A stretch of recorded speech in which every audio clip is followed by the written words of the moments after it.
So, welcome everybody. Welcome to Vale Whitehorse District Council Cabinet Meeting. Today, the 14th of November 2025. We're here at Abbey House, and it's great to see you all here. We're here to discuss, as you know, local government reorganisation proposal that the council is putting forward, and very happy to be here to discuss that.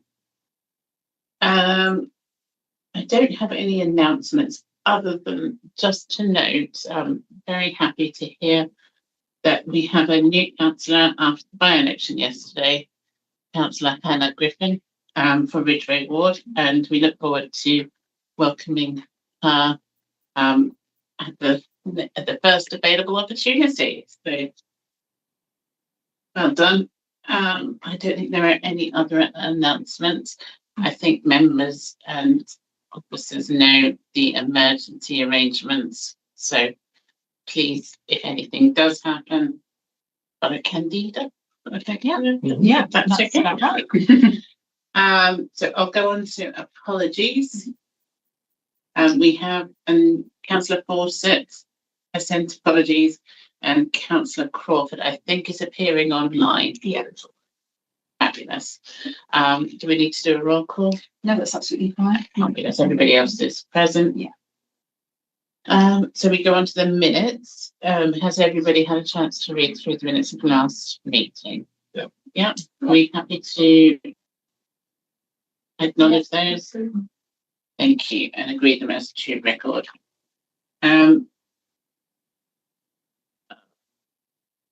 So any declarations of interest today? I think we've been through the thing about double factors and those other things. Yeah. The head of Legal and Democratic advised everybody, and I think monitoring officers across the councils have agreed. Yeah, thank you. 5, urgent business. Do we have any urgent business today? No, I don't think anything. And no public participation. Is that correct? No. Thank you. So we've had recommendations on the substantive item today, local government reorganisation, from the Joint Scrutiny Committee, and instead of going through them, I thought we'd just wrap them up into one, so we can just go straight on to proposal for local government reorganisation and discuss those recommendations in that.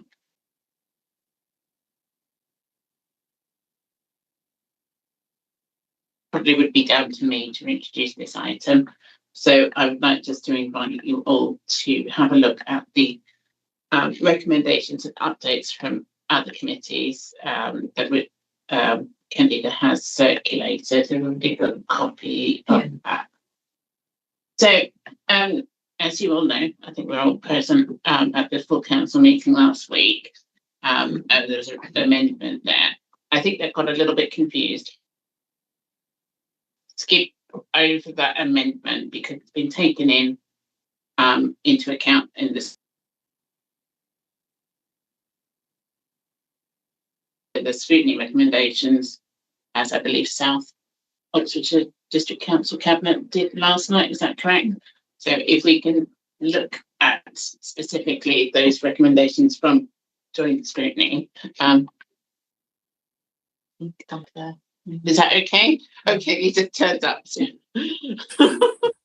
Sorry, Chair. I was just coming in just to be very clear. That is what South did, and that is acceptable, and there are no concerns if you proceed in that way.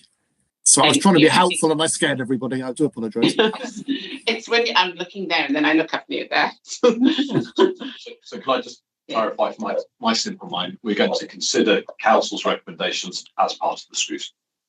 Thank you. I think that sort of gives a more consistent way of looking at joint scrutiny. Candida was here, on Monday.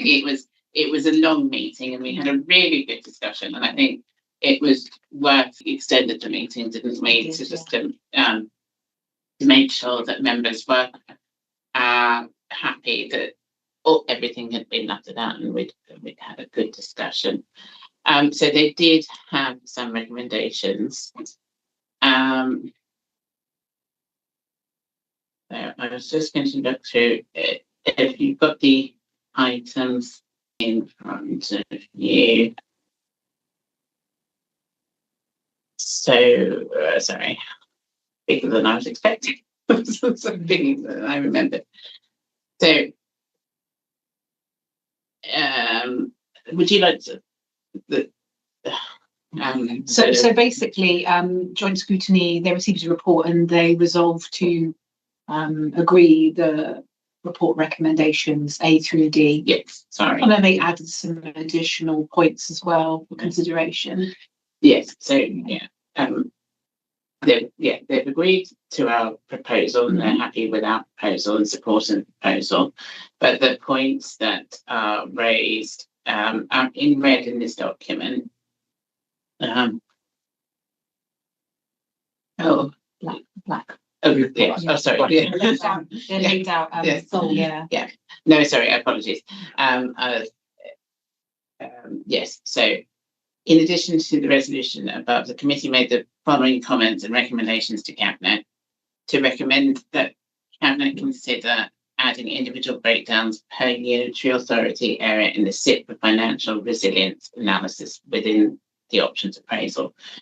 So we have had a discussion about this, and I know Councillor Coleman, I don't know whether you want to talk now or whether you we just go through the recommendations and we have discussion generally. Maybe if we just take each one and we just give some feedback, and then if members have got.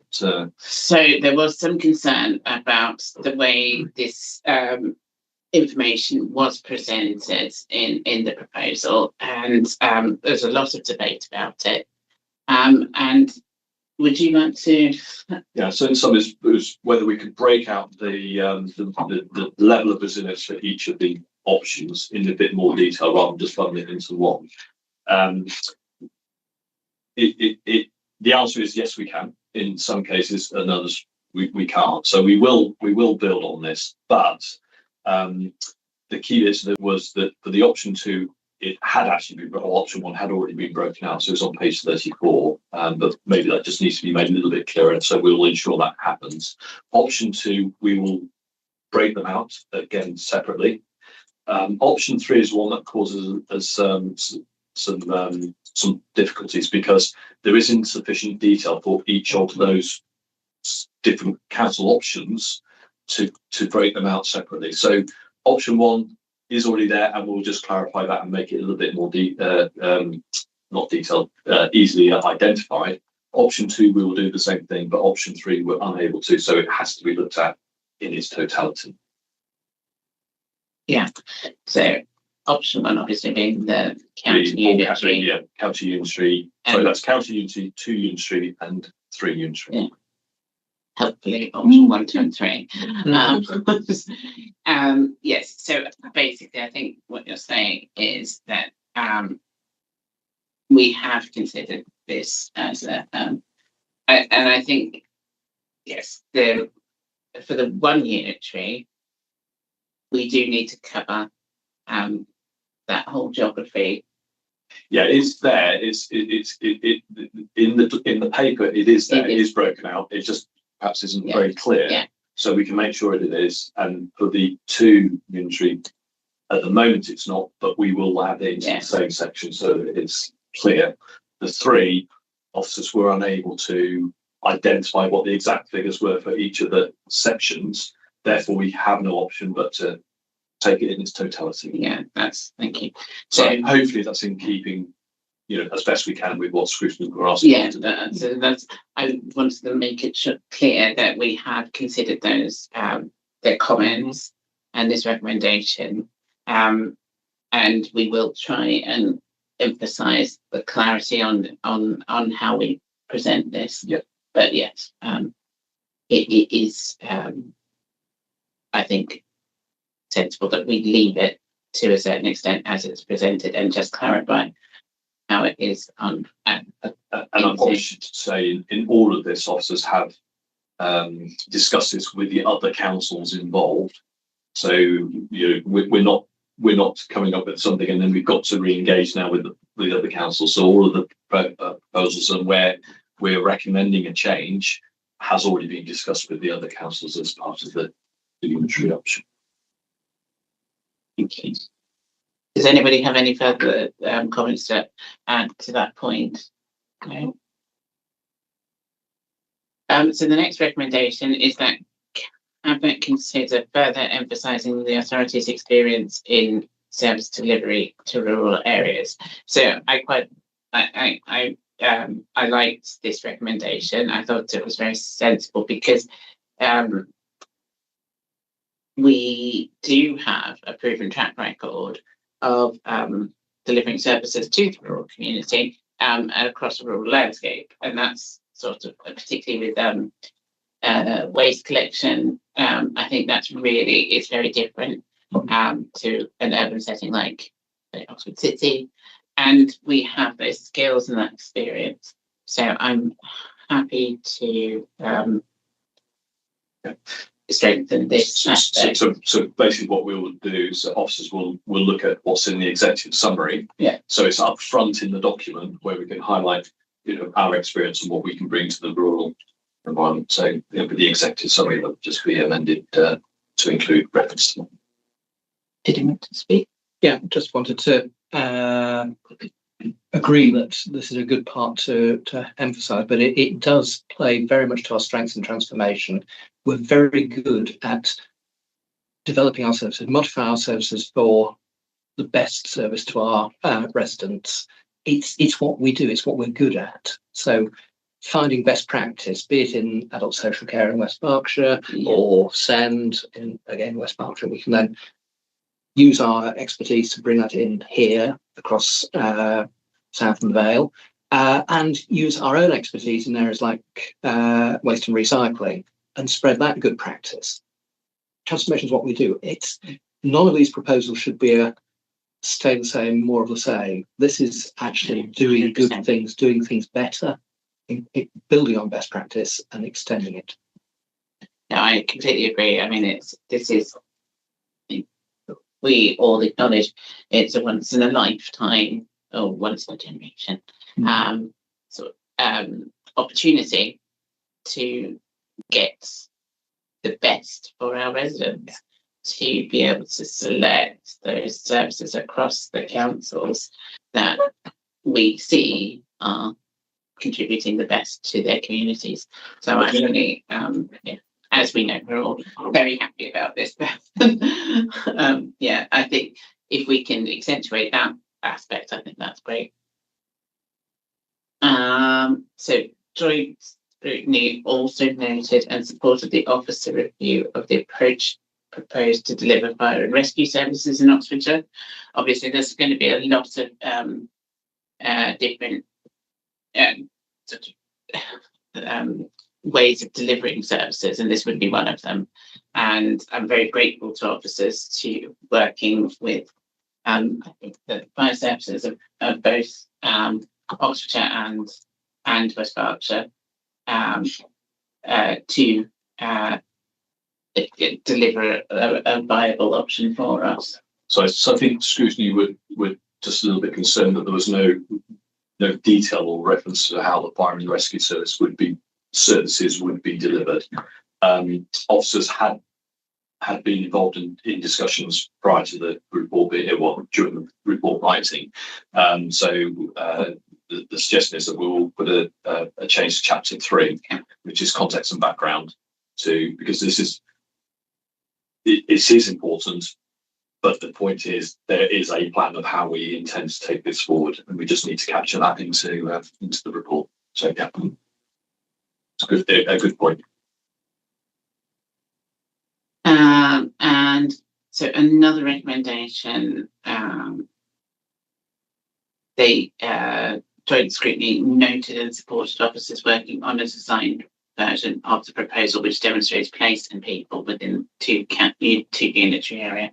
I think when we had this discussion, it was people didn't want us to flippant or sort of belittle what we're trying to do here, but I think they were conscious of putting our best foot forward and making sure that this was a very attractive and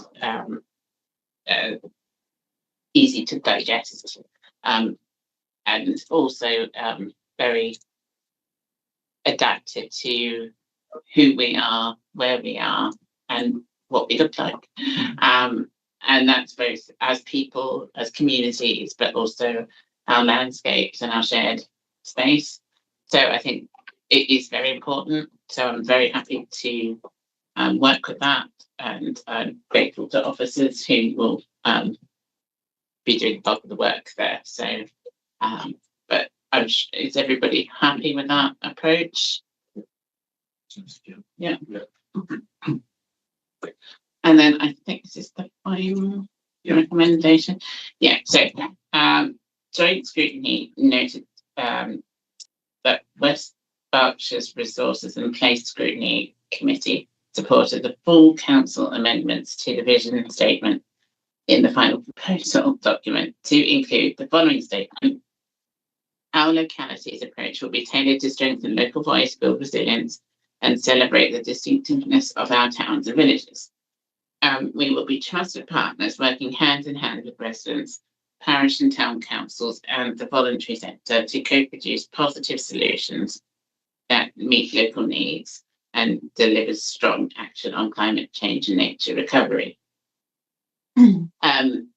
So I think we are happy to agree that wording largely.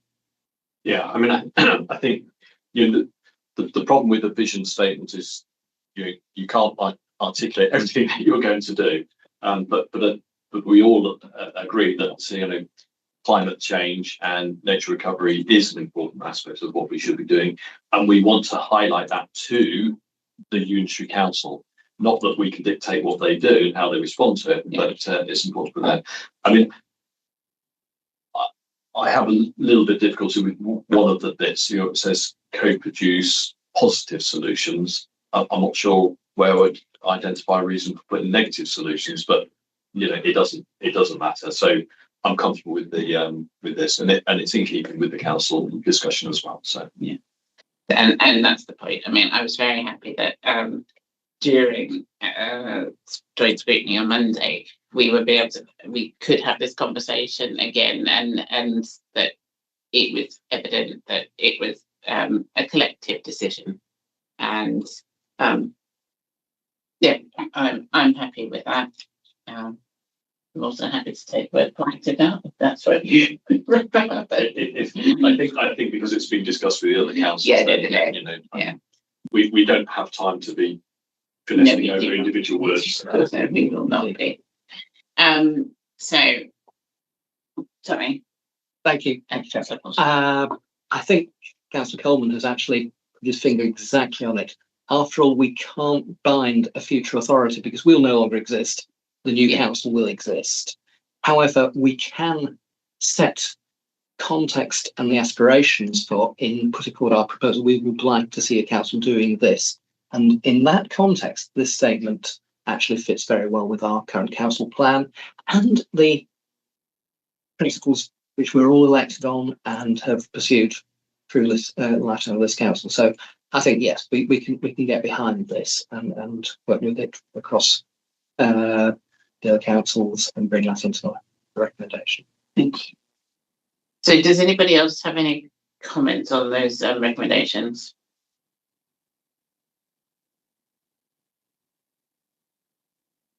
Yeah.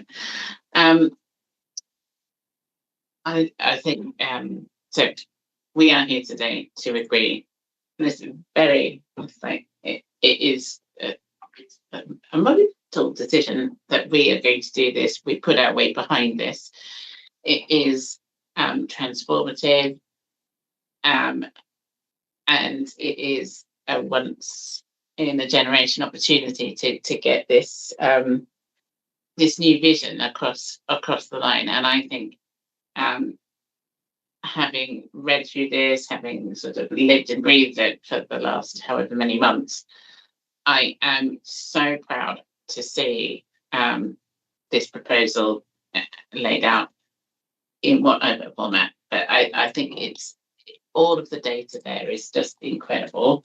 I think the work that's gone into it is incredible, and the concept behind it is so innovative that we are able to recognise the best of the services that we provide across South Vale and West Berkshire, and the ability to grow and strengthen services through this mechanism into the future. It is transformative. So I obviously definitely support this proposal. I am really happy to hear that it's gone through all of the councils that have considered it. It's quite a remarkable,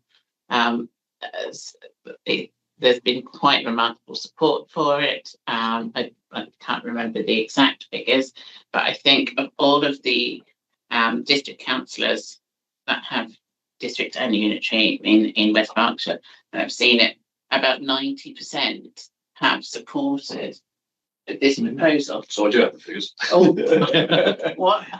I can't believe it. So Councillor Cole. 125. 125. Sorry, 124 votes, of which 110 were positive in favour. 6 were against, and there were 8 abstentions. So I think in anybody's figure, 110 out of 124 is pretty close to being full support. Yeah, I think that it's just testament. There are so many reasons that I think this is the best proposal for our residents, and I'm so happy to see that it's been recognised right across the geography. The support for Ridgeway Council, but also for Oxford and Shires Council in Cherwell and West Oxfordshire has been phenomenal. So yeah, I'm really pleased, and looking forward to the next steps. Does anybody want to say anything about the proposal, or anything that hits them as being positive? I've got a comment and a question. Yeah, in terms of the actual proposal, and I'm kind of assuming that the changes that have been suggested, that Scrutiny put forward, are kind of manageable in terms of time frame and obviously resource and all of that kind of stuff. There's capacity to do that. It sounds like the other councils are kind of on similar pages as well, which is helpful. But yeah, I wanted just a bit of reassurance about that. I also, in terms of the actual proposal, I think for me, a lot of this is about democracy and about representation. And when you're looking at councils with up to 100 members representing whichever area, obviously the bigger the area you get, the less representation there is just directly with residents. And that's something that really concerns me about this whole LGI exercise. And yeah, obviously I think we've kind of struck a good balance in terms of the numbers here, trying to sort of make sure we're achieving what the government have asked us to do, but also trying to make sure that that representation isn't sort of damaged too much. I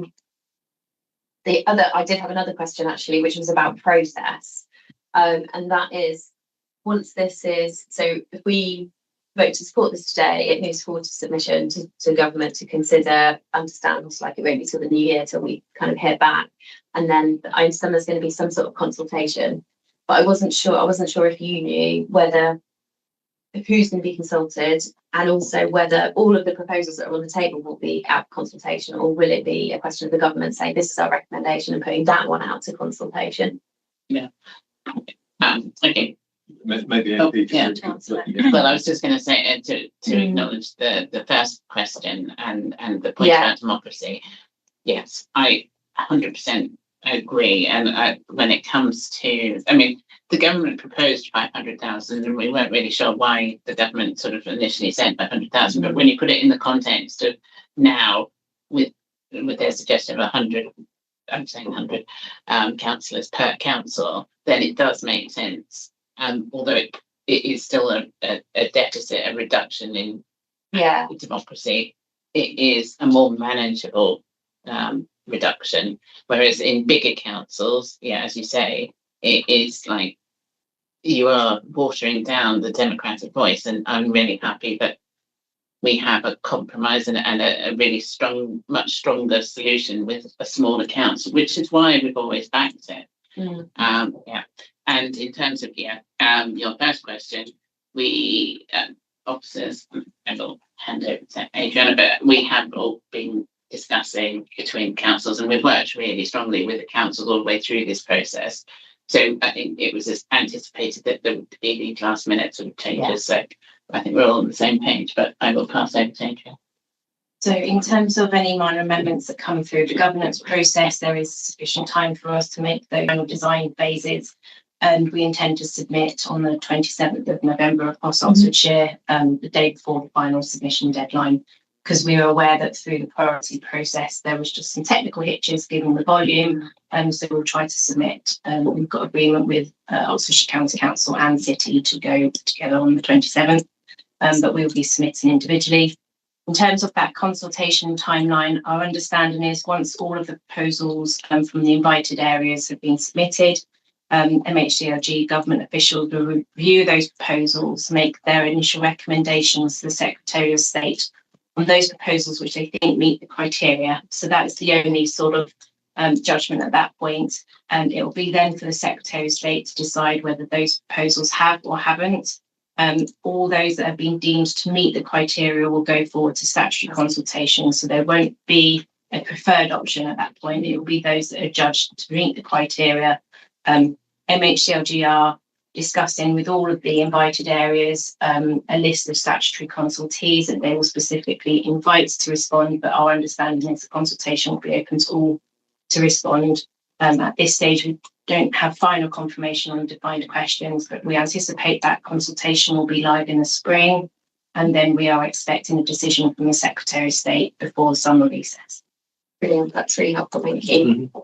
I was going to ask some follow-up questions, but you answered them in your response already, so I don't have any follow-up questions. Thank you. Now, does anybody want to add anything? Yes, I have. Thank you. I have another question. So, I'm really happy to see the recommendations from joint scrutiny. It's clear from what you said that it's really considered and spent time looking at it and made some good recommendations here. So it's good to see the scrutiny process works, definitely. On the last one, where we were talking about the wording to add into the vision statement, and it's good to see that joint scrutiny have recommended that, and it references West Berkshire scrutiny. So we're talking about Ridgeway, that's all three areas from Ridgeway. But I just want to check my understanding. This vision statement will be the vision statement for the 2 unitaries. So it's the vision statement for us. Is this also the vision statement for because they have a separate? They've got separate. Okay. That was just a point of clarity for me. So from this perspective, what we're looking at here is, as far as we're concerned, the scrutiny committees from all three areas are happy with this. Yeah. Okay. Thank you. Did you want to say anything further? Yeah, I mean, perhaps summarise, some of my thinking about this. First thing, I should like to have recorded, our gratitude for the work that's gone into this from these officers. Not just within this council, but also, with our other councils, and this includes the county and city as well, because the information that's gone into the report is common across all of the proposals, which hopefully then means that we're comparing apples with apples and not apples with oranges. But there's, we shouldn't underestimate the amount of work and commitment. And whilst there, I've got my finance hat on, whilst there was some money set aside for this, we really had, to some degree, been stealing time off of our officers in order for them to get something through as polished as this. So please, would you pass on our thanks to the team? It's been a really good team effort. So, I mean, this, in my mind, evolved from the government saying that they wanted to initiate some devolution, and I know devolution is it's being looked at separately from local government reorganisation, but it was devolution, then it was local government reorganisation. And I have to say, I didn't really see how LGR was meeting that devolution requirement until we started putting this paper together. And yes, we are expanding the size of the council or councils. However, I think what this does is it gives us a unique opportunity, and I've heard it said generational, unique opportunity to look at the way that we deliver services. And if I were to look at some of the other options, I don't think it gives them the mandate to revisit how we do something, because this is so different to the way we look today with the 2-tier and effectively 7 councils. It is so different. We have no option but to revisit the way we deliver services, but bringing in the expertise that we have existing within Oxfordshire and West Berkshire. And in our engagement with public, I think there are about half a dozen points. I'm not going to go through all of them, but one of them was a key demand from residents was that we looked at the way we deliver services and changed because they're not happy with it. So I think, one, this is a unique opportunity for us to do that. I think the size of the 2 unitaries, between 450 and 500,000 people, one meets the requirement for the government's criteria, but 2 gets that balance between not being so large that we are too removed from residents, but equally large enough to be sustainable and financially sustainable, where the government will be willing to give money, delegate money and authorities down to those appropriate sizes. The point about the number of councils being under 100, because we don't have the ability to redo the boundary assessments, which I would say option 3, the Greater Oxford one, has a significant shortfall in meeting the criteria because it will require that. We can't do that, but I have absolutely no doubt that within a very short time of the unitary councils, whatever the options are coming forward, there will be a boundary commission review, and therefore we will then balance out the apportionment of residents to councillors. So it might not be ideal immediately, it will get there, and I don't think we can ask for anything more than that, just because of the time it takes.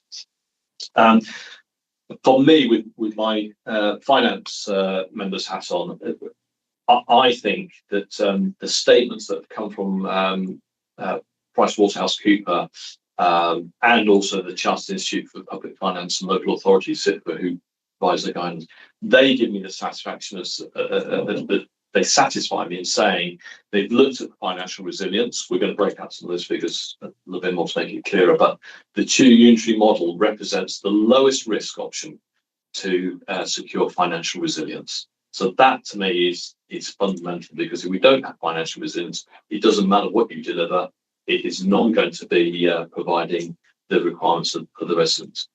I think then if we add on in terms of the recoup of the cost of delivering it, because this will come as a cost, all the options come as a cost, in just slightly over 4 years, and it's 4.2 years, those savings will have been achieved to pay for the cost of implementing option 2. More importantly, if you then take transformational savings into account, this offers the highest saving of just under £60 million per year. A big tick from finance portfolio perspective. So I think if I was to summarise this, I would say it's the highest overall financial benefits of any of the options, with the least risk, and it supports financial sustainability across the whole of the Oxfordshire and West Berkshire. It is the only option that does that. So we don't, unfortunately, get a chance to vote on this. But if I were in government and I was looking at these options, I think I would be very heavily geared into saying the 2 unitary option is the best one. Well, I would definitely agree with that. Thank you, Councillor Coleman. You bring up lots of very good points, and I think there's been a phrase around that sort of sums this up, and it's big enough to cope, small enough to care, and I think that's what a Ridgeway Council will be. It is, as you say, it brings transformation. It's lowest risk option. It has potential to have the most sort of financial benefits, but it's also small enough to be responsive. And I think this is one of the things that, as a Liberal Democrat council, we have administration, I should say. We have always been very very focused on making sure that we are able to be in touch with our residents and our communities. Councillor Pickelston, do you want to add something? Yeah, I mean, carry on. No, go for it. No, I'll just You are thinking the cabinet about member for communities. Yeah, I mean, obviously I've read that bit in, quite of detail, and sort of following on from what Emily was saying. I think one thing that we've probably not mentioned so far specifically is I think it does give us a unique opportunity to reset our relationships and our partnerships with town parish councillors and obviously the third sector, because I think we sort of do it and half do it. There's a bit of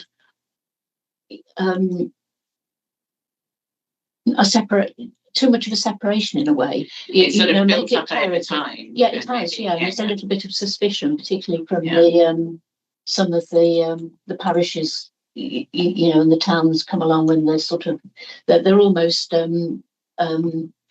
They're sort of a bit suspicious. They're a bit sort of what they're trying to do to us or whatever. But I think it is an opportunity, because that's where the real local democracy will come in, isn't it?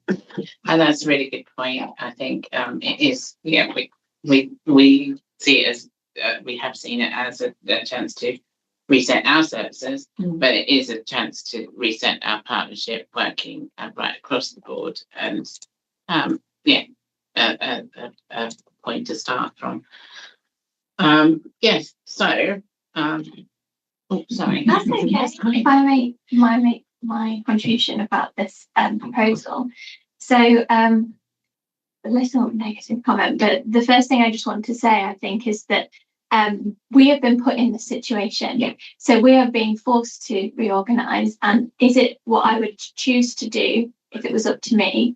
I don't think it is. However, especially with my climate hat on, I've had concerns throughout the process, and the process that is being done to us. I want to be clear. This is something that we've been asked to do. We've chosen. Exactly. And so with my climate hat on, I think the time and money that's had to go into preparing for this, but not just that, it's just the fact that we can't bind a future council to do things. So from my personal perspective, with my climate hat on, we've had to slow down, and we talk about climate emergency and needing to do things, and unfortunately that has been a problem. So that's the negative point, but I'm absolutely clear from everything that we've done so far, and from the paper here, and including the new recommendations, I have no doubt that having to reorganise, that the one proposal we're putting forward is the best one. So I have obviously no problem voting for it, but I just I wanted to add the comment that we're starting from a point of we're having to do something, but I think what we've come up with is a great option, and it's the best option that we could have had. Yeah. Thank you. And it's not just our work on climate change and nature recovery. It's in a plethora of other things. Yeah. We've got quite a few contracts that come up for change, and we're having to reshape the way that we contract out based on the fact that we can't commit the next. Whereas if we were continuing as a district council for a period of time, I'm absolutely convinced we could get a better outcome on our contracts. However, we are where we are, and we thankfully, I think we're making the best of the position we're in. Yeah. Councillor Fulton. Thank you. Likewise, I must confess that I wasn't the most enthusiastic when the Secretary of State landed local government reorganisation on it. But now I've got to say I am quite excited at the prospect. For one thing, we always promised and undertook to be open and transparent with our residents. And we've done that from word go on local government reorganisation. We've consulted extensively. We've taken it through every step of our democratic procedures, through full council, through scrutiny, and through this cabinet. That's not a given. There are some other proposals out there that have barely touched the democratic process. And as various colleagues have said, this is a transformative moment. It gives us the chance to re-envisage services and go for best of breed solutions, best of breed within our financial constraints, taking best practice from our colleagues in West Berkshire, from our own best practice in various areas here, and also making sure that our services are legal from day one. We won't be scratching around saying, well, how on earth do we do adult social care? And we've never really had to consider roads. It was in place from day one. And that is why we're able to confidently put it to our residents and confidently present it to the Secretary of State saying, this is the best for our residents and our residents. I think the government requirement was legal and safe from day one. Definitely. And this is legal and safe from day one.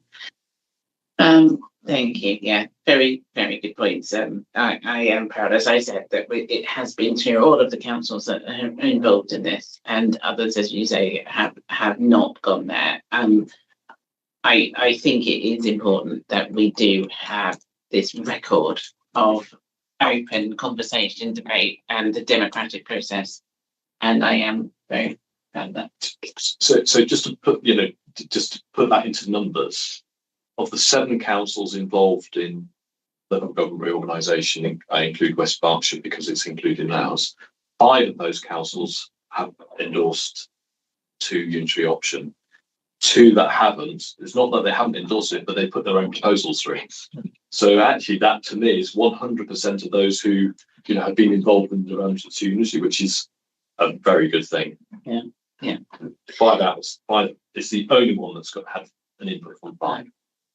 Yeah, and that is impressive, and it's good to see it's cross-party too, and it's really interesting that I think as it's developed, more and more people have sort of looked at this and considered it and thought, actually, this is a very good option and the best option for Oxfordshire and West Berkshire.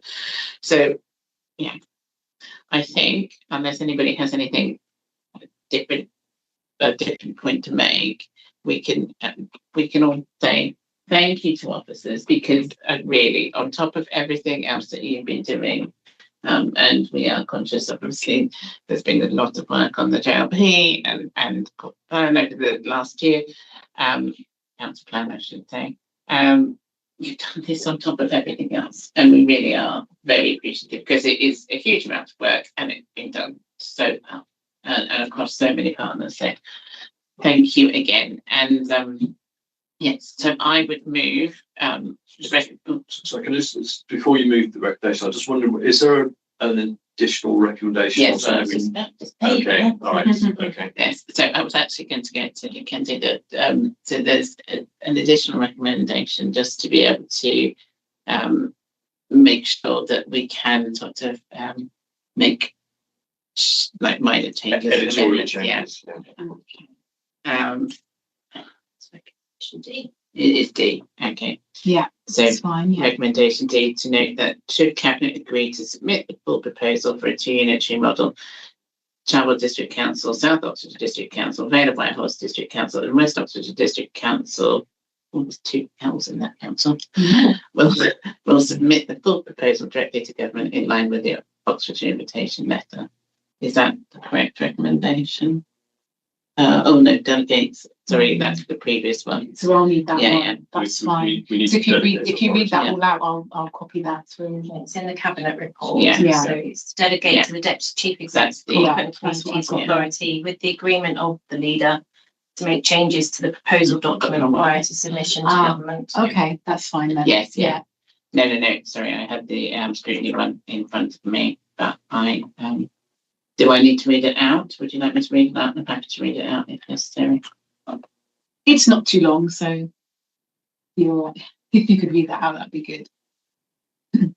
I think we've done that. I think our supervising officers read it out, so I think that counts, doesn't it? Well, yeah, I think the whole, yeah, the no. whole, Do you want me to do it? I was going to do the whole. yes, The whole. I think so. Yeah, I think so. I mean, sorry, apologies. We're going to be, but I think it's important. It is. So the Cabinet notes that since the statutory invitation to all councils in two-tier areas, significant work has been undertaken by all Oxfordshire councils, and that South Oxfordshire and Vale of Whitehorse District Councils officers have engaged with officers across Oxfordshire and West Berkshire.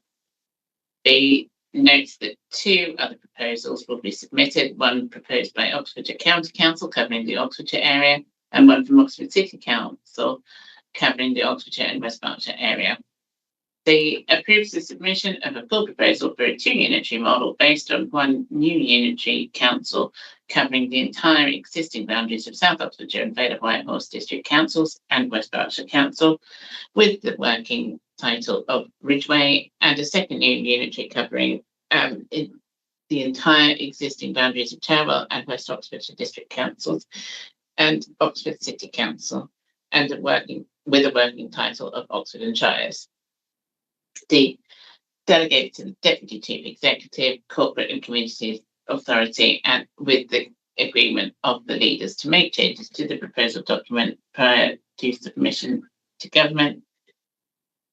And E, subject to C being approved, notes that Cherwell District Council, South Oxford District Council, Vale of Whitehorse District Council and West Oxford District Council will submit the full proposal directly to government in line with the Oxfordshire invitation letter. Are we happy to agree those recommendations? Agreed. Yeah, do we need to have proposal? Yes, please. Yeah. So I will propose. Who was second? Second. Yeah. Everybody agreed? Agreed. Thank you. That is a really amazing thing that we've done today. Thank you. Thank you very much. And as that is the only item we're going to the board plan. Is that correct? Oh, we can No, do that after. Oh, sorry, yeah. That's after really the- yeah. That's okay. Yeah, that is the only item. Yeah, We that's can it. close the meeting. So thank you very much, Thank you. officers and everybody in the room and online. Bertie, could you end the stream, please? Thank you, everyone.